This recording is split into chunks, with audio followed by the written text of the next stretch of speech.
Okay, well this video is for experiment number 3, first order systems. More specifically, temperature measurement and first order systems in regards to measuring temperature. In this experiment, there is not much equipment, but let me just go ahead and introduce what you're going to be using.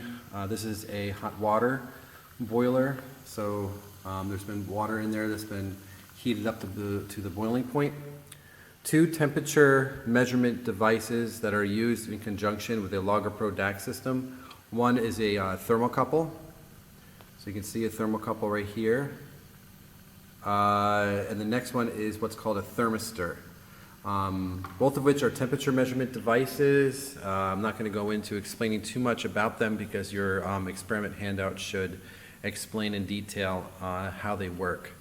And then your computer, of course, with Pro system running. So the first step, well, basically what you're going to be doing is measuring the response of each of these temperature measurement devices for it going from air to hot water, and then also from hot water back to air.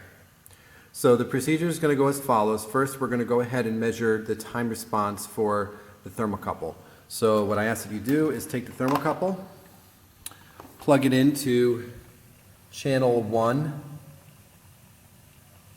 the side of your Pro unit,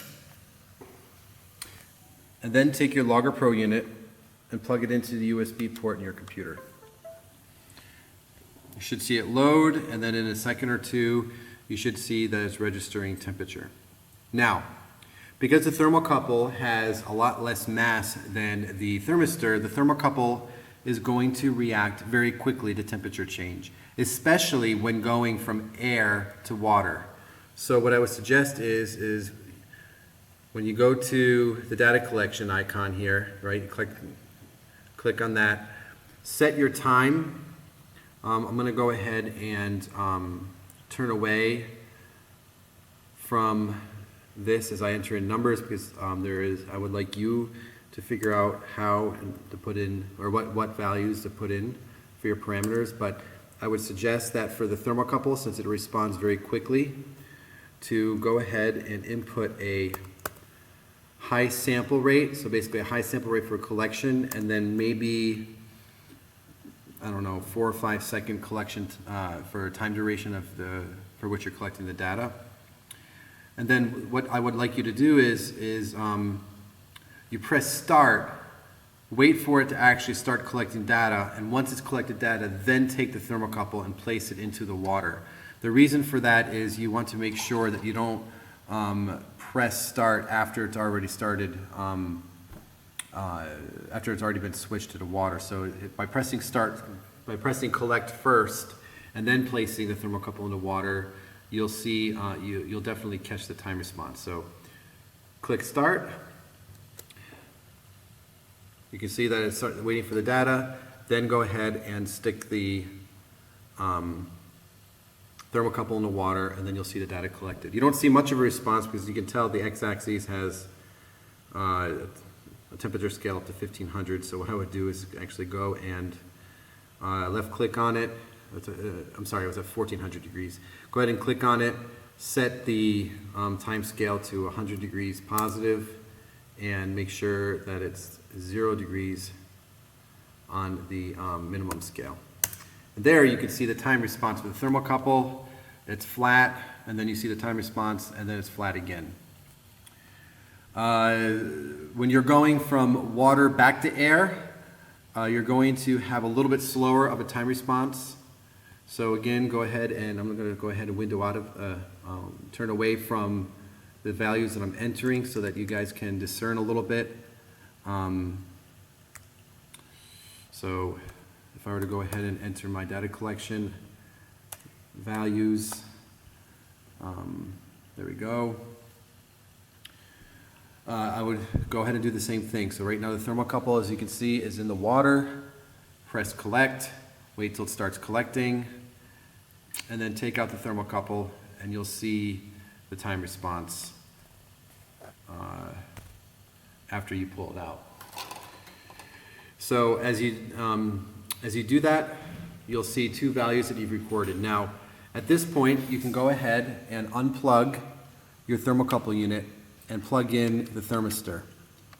Now, the thermistor itself has a higher thermal mass, so it is going to respond a lot slower.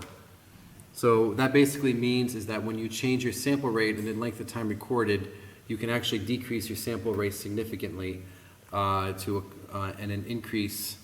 You can go ahead and increase the sample, the length at which you're recording data. Again, I'm going to do my best to turn the camera away from the values I'm entering so that you can troubleshoot and figure out what values to enter. It's possible you may have actually seen some numbers, but I don't really consider that a huge deal. So as you're going to go ahead and collect it, right now the thermistor is out of the boiling water. I'm going to press collect. The unit started collecting data. It might go ahead and bring up this window that says start collection will not erase the latest data. Would you like to do that? You can go ahead and just press erase and continue. You go ahead and start collecting it and then pull the thermistor up, put it into boiling water, and you will see the time response. Again, it takes a while for it to respond just due to the fact that it has a higher thermal mass than the thermocouple. Again, I'm going to stop this early, but you can tell that it could take a while for it to level out. And then I'm not going to show you, but you can do the same thing for removing it from hot water to air. It's going to respond slower because the thermistor responds to temperature change in air slower than it does in water, as does the thermocouple. Now, once you've collected your data, after each run, I didn't do it in this case, but every time you collect a set of data, you're going to have to output what you've collected. So I illustrated this in the video for experiment 2, but I'll try my best to hone in here. If you go to File and then Export As Text, what it does is that it takes all the data you collected and puts it into a text file, and you can call it whatever you want. We'll call this test 1. I'll save it to my desktop and then save. You can go ahead then and open up Excel. And when you open up Excel, you can actually call upon that text file. Again, this is things you should have seen in the last video, but I'll illustrate again just for the sake of making sure that you know where it comes from. So make sure you select desktop. I'm having a hard time finding the file right now, but the idea is that you would go to the file, you would open it up. Let me go to my computer here. It should be under desktop. There we go. And then make sure that it has all files selected. And then from there, there's the text file that I saved. Click on it. Up comes a dialog window that asks you to select how you want it to be, how you want the data to be separated. Make sure that it's separated into different columns. Press finish. And there you go. There is the time slot along with the recorded temperature for each time slot.